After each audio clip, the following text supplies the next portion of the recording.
Hi, I'm Brian Comer from the law firm of Tobias and Comer Law, and I'm joined today by a very special guest, Courtney Thompson from USA Children's and Women's Hospital. Courtney, tell us what you do at Children's and Women's. So I'm the NICU parent educator, but I also help with a lot of car seat installations and making sure that they're in safe, as well as the child in the seat safe. So we definitely want to make sure that everybody's safe on the road. Excellent. Yeah, well, and we appreciate you coming here today and talking with us about car seats.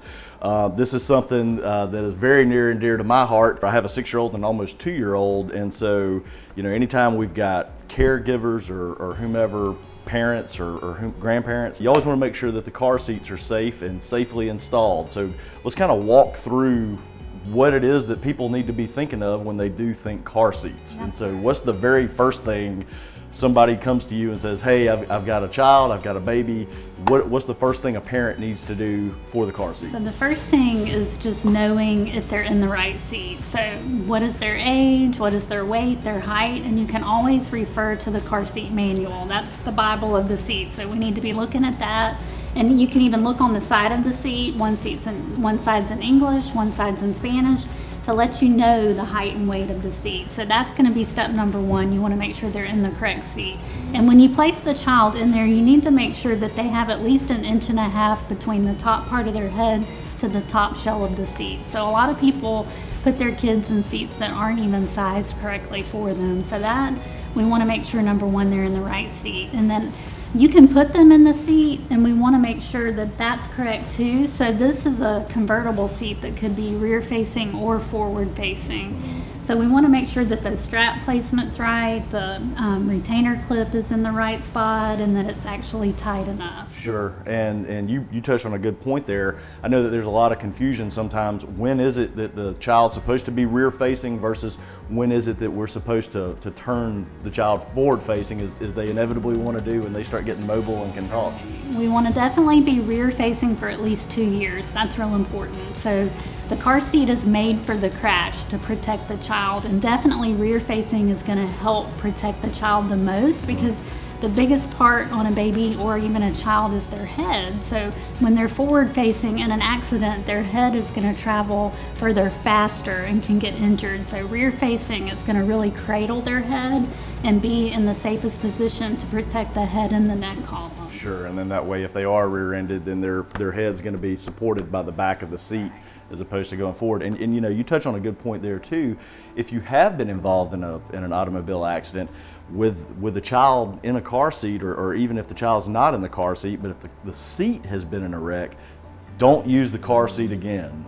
Even if it was a low-speed impact, you want to make sure that you got a brand new car seat and get it replaced, right? Yes, something might be internally warped. You never know. If you've been in a crash, definitely get a new seat. The manufacturer will tell you that. Sure. So always know the history of your seat too. Was it in an accident? How old is it? Because car seats expire, and a lot of people don't realize that too, that it's usually a 6 or 7 year limit on them. Right, absolutely. And so kind of on that same line then, I've always heard and tell folks, never use a recycled car seat. If an aunt or a grandmother or a cousin or neighbor, whoever says, hey, well, I've got another car seat, you know, you can use it, always a good idea just to go get a new one, right? If possible, yes. And I always get the question, well, what is the best seat? Well, I always say the one you can afford, okay? Because they all pass the same federal safety standards, whether they're $50 or $250. So whatever you can afford, and you want to make sure that they're in there properly, but that the seat is in the car properly. So it's a 2-step process, really. Yeah, absolutely. And that's a great point, because otherwise you're just essentially strapping them into a missile if it's not properly attached. Walk us through kind of what it is that you're looking for to make sure that a car seat's installed properly, whether it's forward facing or rear facing. So you want to make sure that you're taking the right belt path. So with the convertible, you're going to have 2 belt paths, a rear facing and a forward facing. So if you're forward facing, you're definitely going to be taking this one right here.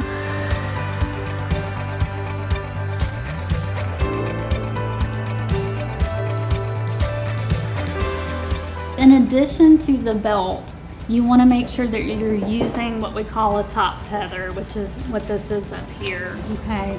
And this is going to be attached to an anchor point in a car. It might be on the back dash of a sedan. It could be on the bottom part of a bucket seat in a van or an SUV. So that's why they're really long, because the anchor points are in different areas in the car, but it's important to research with your car manual where those anchor points are. So this is one of the most miscommonly things that people miss. They do the strap with the seatbelt, but they don't use the top tether. And in crashes, it's really going to hold this top part of the seat back to help prevent that head injury from hitting the seat in front of them. Gotcha. So that's a big step with the forward facing. Now, on some of these, and this is our son's, we don't have the clips on it, but sometimes you can buckle into the anchor points at the bottom, or where the top of the seat meets the bottom of the seat. But I get this question sometimes: is it better to have it and the seat belt? No, so you only want to use one, not both. And that's another reason to refer to your car manual, because sometimes the lower anchors have a weight limit, sometimes 65 pounds. The seatbelt doesn't have a weight limit. So the older your child gets, I say it's probably safer to just go ahead and use the seatbelt instead of the lower anchors, so you don't have to worry about that weight limit. Sure. So that's important to look at too, but I get that a lot. And I would think the same thing, being extra careful doing both, but it can work against each other in an accident. So just use one or the other, not both. Okay, and so then if you are going to use the seat belt, I presume you got to make sure that sucker's super tight to make sure that the seat's not going to move. Is that right? Right, definitely. So that's another step that people forget. You have to usually pull that shoulder strap all the way out and feed it back. You'll hear a little clicking sound, and that means it's locking. So you definitely want to pull it back as tight as you can. And right here at the belt path, you don't want it to move more than an inch.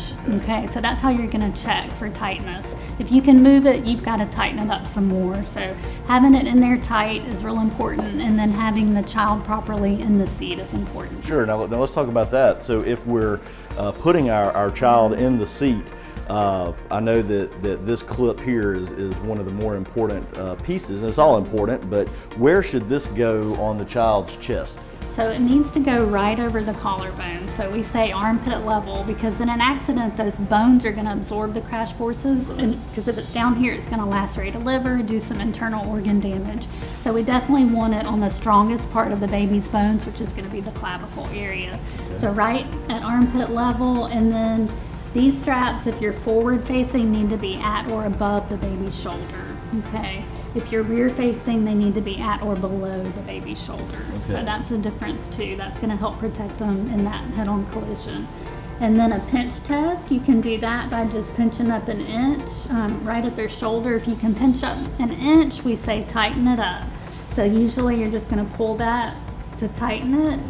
If you need to loosen it, there's usually a button right above that little pull string where you pull at the same time, and it's going to loosen it. So that's a way to kind of get it tightened and loosened if you need to. And then you definitely want to make sure you've got the crotch buckle at the position that's closest to them with comfort.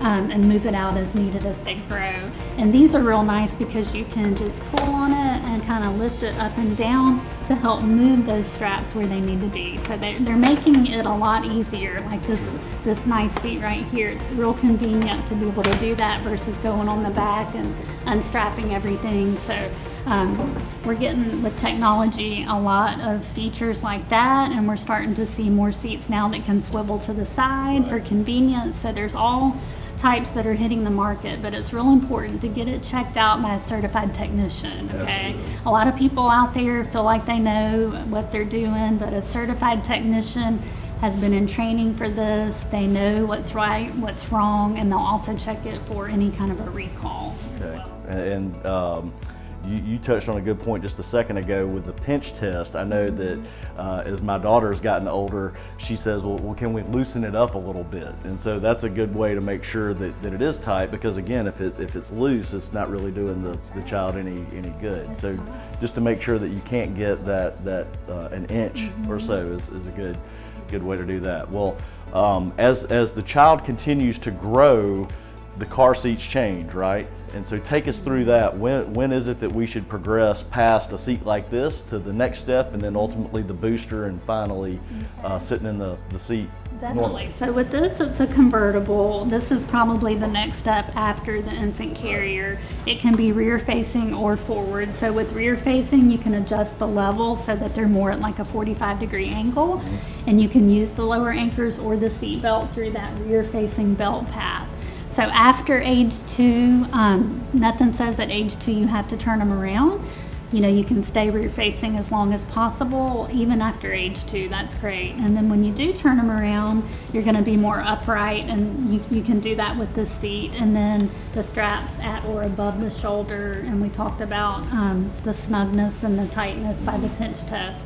So we're gonna stay forward facing in the 5-point harness as long as possible, and then they can progress to the booster seat usually when they're closer to age 4 or 40 pounds. Okay. And also mature enough to stay strapped in. Sure. So that's a big one. So nothing says you can't just leave them in this 5-point harness for even after age 4 and then progress into the booster where you're just using the seat belt, because you want to mature enough to stay buckled and, you know, stay in the seat. So that's real important. Yeah, and and that's something that I didn't really think about in terms of where the belts or straps are hitting them, and that's what's really the important thing here. We don't want the strap to hit them in the liver if they get into a wreck, or we want it on the strongest, most supported bones that they have, right? That's right. That's going to absorb the crash forces and really, decrease injury risks. So that's real important. So staying in the booster seat is really a commonly misused stage. So we say, usually ages 8 to 12, they can start to come out of them, but really when they're about 4 feet 9 inches tall. And you can check by if they can sit in the back seat and touch the floorboard with their flat feet, they don't need the booster anymore. It's kind of a good rule of thumb, just so they have the proper placement over the bones, like you just said, to protect in a crash. Sure. So the booster seat is real important, and that's really, one of the leading causes of death in that age group when they're not in it. So it's real important to don't skip the booster stage. Absolutely, don't skip the booster, and even if they do progress out of it, you still want to keep them in the back seat till what age? 13. Okay, That's a hard one. That is, that's a hard one. Yes. Courtney, thank you for coming down here and talking with us today. This has been very helpful. If you have questions or would like to read more information about what Courtney was talking about, you can check us out on the web at tobiascomerlaw.com/child passenger safety. We have links to information about the car seats, how to install them, and all the information that Courtney covered. So again, thanks for coming down here, and we really appreciate it. Thanks, Brian.